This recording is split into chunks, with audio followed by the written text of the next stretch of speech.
Chère sœur en Christ. Peut-être qu'aujourd'hui tu te sens fatiguée d'essayer d'être la bonne femme, celle qui coche toutes les cases, celle qui ne déçoit jamais. Peut-être que tu portes une culpabilité silencieuse, en te disant « je ne suis pas assez, je devrais faire plus ou être différente ». Et parfois, sans t'en rendre compte, cette pression peut t'entraîner vers des modèles irréels, voire vers des chemins qui s'éloignent doucement de la vérité biblique.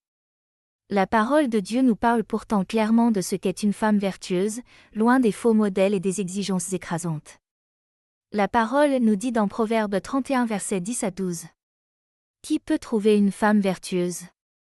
Elle a bien plus de valeur que les perles. Elle lui fait du bien, et non du mal, tous les jours de sa vie. Ici, Dieu ne parle ni de perfection, ni de performance. La femme vertueuse n'est pas une femme qui fait trop, mais une femme fiable, constante, ancrée dans le réel.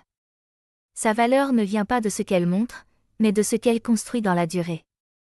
La parole nous dit aussi dans Proverbe 31 verset 30. La grâce est trompeuse, et la beauté est vaine, la femme qui craint l'Éternel est celle qui sera louée.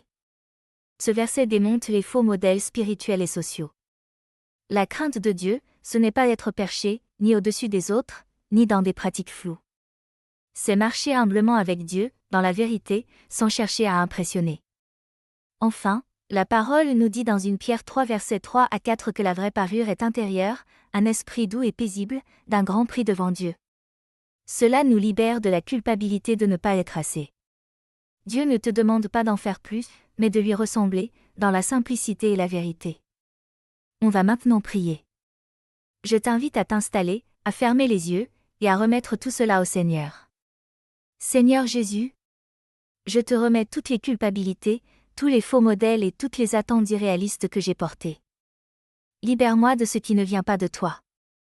Apprends-moi à marcher dans une identité vraie, enracinée dans ta parole.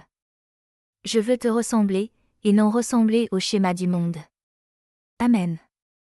Je te souhaite une belle journée bénie en Jésus-Christ notre Sauveur.